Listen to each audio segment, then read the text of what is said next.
የገበታ ለትውልድ ፕሮጀክት አካል የሆነው የሸበሌ ሪዞርት የሶማሌ ክልል የልማት ተጠቃሚነትን ፍንትው አድርጎ ያሳየ ነው። በምረቃ ስነ ስርዓቱ ላይ ንግግር ያደረጉት የክልሉ ርዕሰ መስተዳደር ሙስጠፌ መሐመድ እንደገለጹት ፕሮጀክቱ ለክልሉ ማህበረሰብ ትልቅ ብስራትና የሀገሪቱ የልማት ስራ ተጠቃሚ መሆኑ የታየበት ነው። ዛሬ ለኛ በጣም የደስታ ቀናችን ነው። የተለየ ስሜት የሚሰጠንና ራሳችንን የምናየው በአካባቢው ለሚገኙ ሶማሌዎች በሙሉ ማዕከል አድርገን ነው።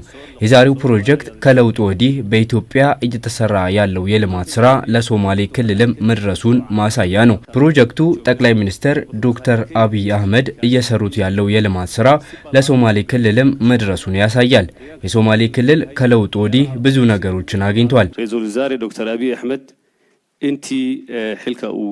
385 ሄክታር መሬት ላይ ያረፈው የሸበሌ ሪዞርት ሁሉን አቀፍ አገልግሎት መስጠት የሚችል ነው። መንግስት የክልሉን ማህበረሰብ ህይወት ለመቀየር የሚያደርገውን ጥረት የሚያሳይና የክልሉን ማህበረሰብ ተጠቃሚ የሚያደርግ ነው። ሪዞርቱ የጋራ መጠቀሚያ አገልግሎት መስጫ ማዕከላቱን ስንመለከት የሪዞርቱን የእንግዳ መቀበያ ማዕከል፣ ሱቆች፣ ባህላዊና ዘመናዊ ምግብ ቤቶች፣ መሰብሰቢያ አዳራሾች፣ አምፊቲያትሮች እንዲካተቱለት ተደርገዋል።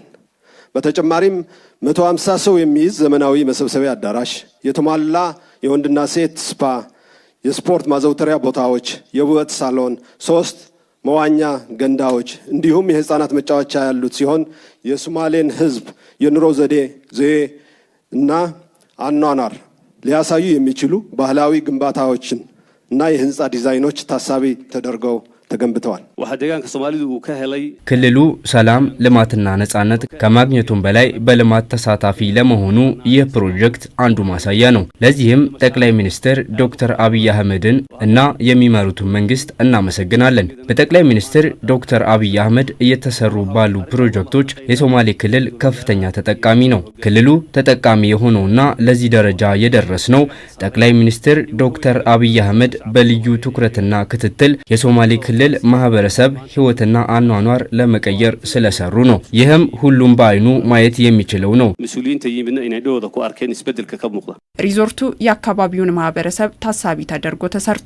ሰው ተኮር ፕሮጀክት በመሆኑ በዝቅተኛ የኑሮ ደረጃ የሚሆኑ የማህበረሰብ ክፍሎችን ያካተተና መንግስት ለሀገር እድገት የሰጠውን ትኩረት የገለጠ ሆኗል። ፕሮጀክቱ ባረፈበት ቦታ በዝቅተኛ የኑሮ ሁኔታ ሲኖሩ ለነበሩ ዜጎች ለመኖሪያ ምቹ የሆነ 24 መኖሪያ ቤቶች ተገንብተው የቤት ቁሳቁስ ተሟልቶላቸው እንዲኖሩ የሚያስችል ስራም የፕሮጀክቱ አካል ተደርጎ ተሰርቷል። በክልሉ ሰላም ላይ የተሰራው ስራ የክልሉ ማህበረሰብ በበርካታ የልማት ስራዎች ተጠቃሚ እንዲሆን አድርጎታል። በጠቅላይ ሚኒስትር ዶክተር አብይ አህመድ መሪነት የተከናወነው የሸበሌ ሪዞርት የሶማሌ ክልል በቱሪዝም ዘርፍ የሚኖረውን ሚና ከፍ የሚያደርግ ነው።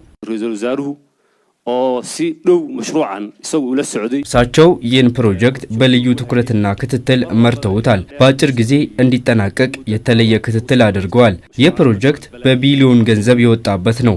የክልሉን ሰላም የሚያሳይ ፕሮጀክት ነው። ከአሁን በፊት እዚህ ክልል ላይ ስለ ቱሪዝም አይወራም ነበር። ድሮ በዚህ ጉዳይ መነጋገር ራሱ አይቻልም ነበር። ጠቅላይ ሚኒስትሩን በጣም እናመሰግናለን።